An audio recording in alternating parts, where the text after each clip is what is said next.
Esta es la información para hoy en NX Noticias. México en el top 3 de países con mayor confianza en su gobierno. Estados Unidos debe dar explicación sobre el cierre de espacio aéreo. Sheinbaum. Marina y Guardia Costera de Estados Unidos decomisan toneladas de cocaína.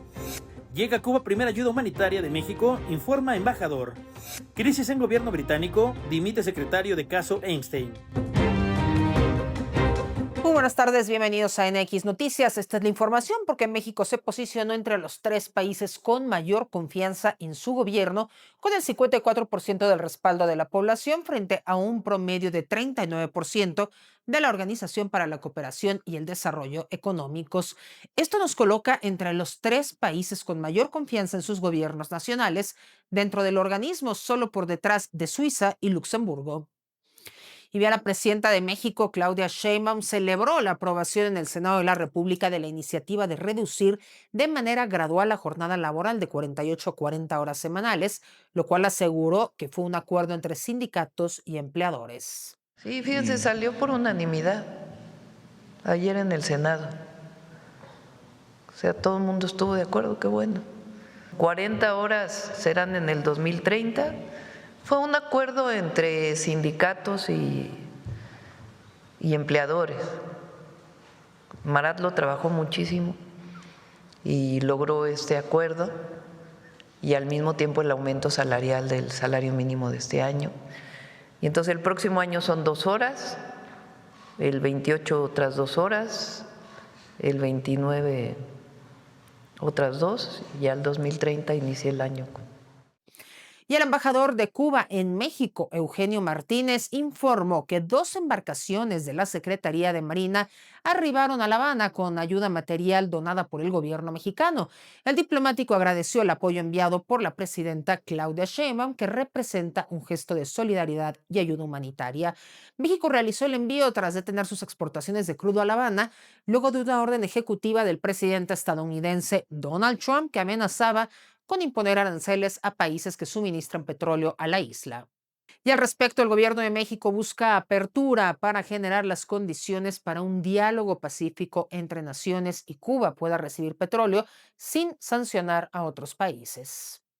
Nosotros, tanto al Departamento de Estado de Estados Unidos como a través de la Embajada en México, hemos planteado que México pone todo de su parte para poder generar un diálogo que permita, en el marco de la soberanía de Cuba, porque eso es muy importante, porque es además nuestro principio, la autodeterminación de los pueblos, generar las condiciones para un diálogo pacífico y que además Cuba, sin que ningún país tenga la sanción, pueda recibir petróleo y sus derivados para su funcionamiento cotidiano. El pasado miércoles, la Administración Federal de Aviación de Estados Unidos anunció el cierre del espacio aéreo alrededor del Aeropuerto Internacional del Paso, en Texas. Al respecto, la presidenta de México, Claudia Sheinbaum, expuso que hasta el momento no hay información oficial. Mencionó que ha sostenido diálogo con la Secretaría de Relaciones Exteriores, la cual rendirá cuentas del tema en su momento. No hubo nada desde México, eso pueden tener toda la certeza. Y en todo caso, pues ellos tienen que dar la explicación oficial, porque ni siquiera mencionan México tampoco en ninguno de sus comunicados. Hablan de cárteles, pero nunca mencionan a México. El caso del secretario de Transporte. Y después hubo distintas declaraciones. Cuando desde la Secretaría de Relaciones Exteriores se les preguntó directamente, todavía no tenemos una respuesta. Entonces, pues ellos tendrán que explicar. No tuvo afectaciones en México, eso es importante que se conozca, sino solamente en El Paso. Y en temas de justicia, la Fiscalía General de la República presentó una nueva acusación en contra del exgobernador de Veracruz, Javier Duarte, por el delito de peculado por 5 millones de pesos. La autoridad busca que durante la audiencia de este 12 de febrero sea imputado y se dicte prisión preventiva y además pretende solicitar la ampliación del término constitucional para que el próximo 17 de febrero se determine si es vinculado a proceso por este delito mismo, que implicaría hasta 14 años de cárcel. Y durante la madrugada de este jueves 12 de febrero, pobladores de Cruz Azul Hidalgo reportaron un operativo policíaco en la planta cementera de Tula.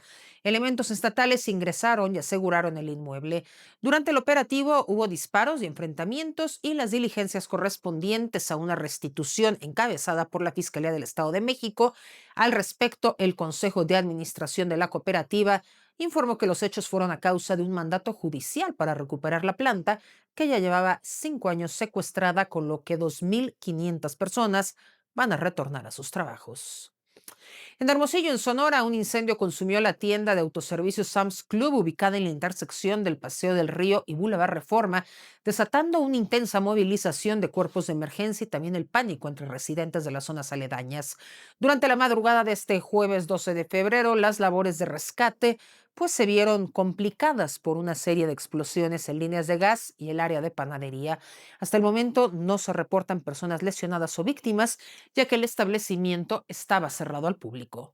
Y elementos de la Secretaría de Marina, en coordinación con la Guardia Costera de Estados Unidos, incautaron 188 bultos con más de 4.5 toneladas de cocaína que transportaban 5 personas por vía marítima. La operación se llevó a cabo como parte del plan de cooperación bilateral que involucró unidades de superficie y áreas de ambos países en operaciones de vigilancia y seguridad marítima más allá de la zona económica exclusiva, al oeste de la isla Clarion, en donde se logró el aseguramiento. Las personas detenidas fueron puestas a disposición de las autoridades. Fue detenido Anthony Fran N., quien arrojó a Lomito Lobito por unas escaleras en el municipio de Naucalpan de Juárez, Estado de México. Este sujeto va a ser investigado por el delito de maltrato animal y fue puesto a disposición de la autoridad judicial en el penal de Barrientos. La agresión al Lobito causó, por supuesto, indignación entre los vecinos, quienes, en apoyo al perrito del barrio, pintaron bardas, escaleras y hasta nombraron a la calle como Callejón del Lobito. La pena por el delito de maltrato animal alcanza hasta los 6 años de prisión y, en caso de que la víctima pierda la vida, la sentencia aumenta a 9 años. En temas de salud, ante el reciente reforzamiento de la campaña de vacunación en contra del sarampión en la Ciudad de México, nuestra compañera Aura Velati se dio la tarea de recorrer algunos de los módulos habilitados en la capital para conocer cómo están operando y cuál ha sido la respuesta ciudadana. Muchísimas gracias, Kim. Los saludo con mucho gusto. Nos encontramos en el Parque de la Postal, en la alcaldía Benito Juárez. Y esto porque aquí hay un módulo de vacunación. Estos módulos que está poniendo el gobierno de México para que no salgas a los centros de vacunación como IMSS o ISSSTE. Estos módulos los tienes cerca de tu casa y pues puedes acudir de una manera mucho más accesible e incluso más rápida, porque la mayor parte de las personas que asisten pues son miembros de la colonia exclusivamente. Se aplica de todas maneras a cualquier persona que desee formarse en esta fila para aplicarse la vacuna, pero principalmente son vecinos los que acuden a este módulo de vacunación.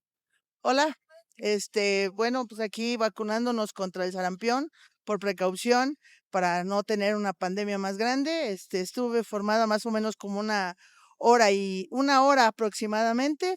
El piquete pues sí duele un poquito a la hora de inyectar el líquido, pero todo perfecto. Y está bien que traigan este tipo de módulos a nuestras alcaldías para evitar a lo mejor las filas más grandes en un centro de salud como el IMSS o el ISSSTE o Secretaría de Salud. La verdad es que prevención, y creo que es importante, creo que ya vivimos una situación hace unos años, ojalá no volvamos a tener un evento de esos, pero más que nada creo que hay que estar prevenidos y hacer caso como a las indicaciones que nos dan, ¿no? Hasta aquí la información, Kim. Muchísimas gracias. Regreso contigo al estudio. Y vea, Donald Trump advirtió que si Irán no llega a un acuerdo con Estados Unidos en máximo un mes, podría sufrir consecuencias muy traumáticas. Agregó que la operación Martillo de Medianoche, en la que Washington bombardeó 3 centrales nucleares iraníes en junio, fue consecuencia de no haber alcanzado un acuerdo en ese momento. A pesar de que sostuvo una reunión muy buena con el primer ministro israelí Benjamín Netanyahu, Trump destacó que la decisión final depende de él y que el trato deberá ser justo y bueno para evitar a Irán un momento muy difícil. Tom Homan, el zar de la frontera, dijo en conferencia de prensa que planteó al presidente Donald Trump poner fin a las redadas en contra de inmigrantes en Minnesota. El pasado 27 de enero, Homan llegó al estado en medio de protestas en Minneapolis en contra de estos operativos en contra de los migrantes, que dejaron 2 personas muertas Alex Preti y René Nicole Good. También dijo que esta semana se ha producido una reducción significativa de agentes, misma que va a continuar la próxima semana. Y un destructor de la Marina estadounidense y un buque de suministro chocaron durante una operación de reabastecimiento en el mar, así lo dijeron fuentes militares citadas por The Wall Street Journal. El incidente dejó 2 marineros con heridas leves que se encuentran en condición estable. Ambas embarcaciones pudieron navegar con seguridad. Los buques participaban en el despliegue militar en el Caribe que estaba ordenado por el presidente Donald Trump para combatir el narcotráfico. Y el secretario de gabinete del primer ministro británico presentó su renuncia este jueves 12 de febrero en un contexto de fuerte presión política tras revelaciones vinculadas a los documentos de Jeffrey Epstein. Aunque no se confirmó una relación directa, la dimisión ocurre en un momento de debilidad para el gobierno y se suma a otras 2 bajas recientes en el entorno más cercano del primer ministro británico. El ministro de Defensa de Colombia ordenó a la cúpula militar y policíaca fortalecer la seguridad del presidente Gustavo Petro, luego de que el mandatario afirmó temer por su vida. La decisión se da tras la denuncia de Petro de que evitó un posible atentado cuando viajaba en helicóptero con su familia rumbo a Montería, donde atendería una emergencia por inundaciones. El presidente dijo que cambió su ruta por temor a un ataque y permaneció varias horas en mar abierto. Nos vamos a Portugal porque entregó a México 3 piezas arqueológicas de alto valor histórico en lo que representa la primera restitución de patrimonio prehispánico del país ibérico al Estado mexicano. La entrega se realizó este jueves en la Embajada de México en Lisboa en una ceremonia organizada en conjunto con el Instituto de Cooperación y el de la Lengua. En este acto se refleja la colaboración institucional y el compromiso bilateral contra el tráfico ilegal de bienes culturales. Y vámonos a temas económicos porque el gobierno de México ha recuperado 1,126 concesiones mineras que representan casi 890,000 hectáreas sin exploración, de las cuales 713 se encontraban en 249,000 hectáreas de áreas naturales protegidas. Es casi la extensión territorial del estado de Querétaro, aproximadamente, para que nos demos una idea de lo que esto significa. Y también es importante decir que dentro de estas concesiones se han recuperado casi 250,000 hectáreas en áreas naturales protegidas.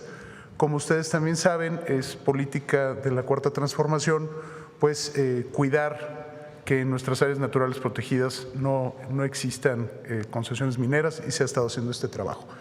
Fundamentalmente, las razones por las cuales se han estado haciendo estas cancelaciones es por falta de derechos de pagos. La ley marca que deben, si hay un retraso de 2 años en el pago de derechos, es objeto de cancelación. Y en las omisiones de informes estadísticos y de obras. ¿Qué significa esto? Son los trabajos que deberían de hacer, ya sean los concesionarios o las empresas, para demostrar que están haciendo trabajos de exploración. Si no hay este tipo de informes, quiere decir pues que estos bienes están ociosos y que solo sirven para la especulación. Adicional a esto, también ha habido un diálogo con la industria para que voluntariamente, en un acuerdo de partes, se devuelvan también concesiones. Es un número menor de este volumen total, pero también ha habido disposición por parte de la industria para este tipo de cosas. Vamos a los deportes con Gerardo Meléndez. Hola, ¿qué tal? Qué gusto saludarte. Bueno, pues Donovan Carrillo ha logrado clasificar a la final de los Juegos Olímpicos de Invierno Milano 2026 en patinaje artístico con una puntuación de 75.56 puntos en el programa corto. A pesar de que su marca quedó por debajo de su mejor puntaje personal, su participación es un logro para México y él ha expresado su entusiasmo por disfrutar la experiencia y representar a su país con orgullo. La final, que se llevará a cabo este viernes, representa una gran oportunidad para que Carrillo mejore su técnica, y aunque la medalla no sea la meta inmediata, su actuación ya es motivo de orgullo para México. Como él mismo dijo, soñemos México, reflejando el espíritu de esperanza y orgullo que envuelve su participación. Hasta aquí la información, lo esperamos mañana en este informativo y recuerde que a las 10 de la noche lo acompaña Aura Velati.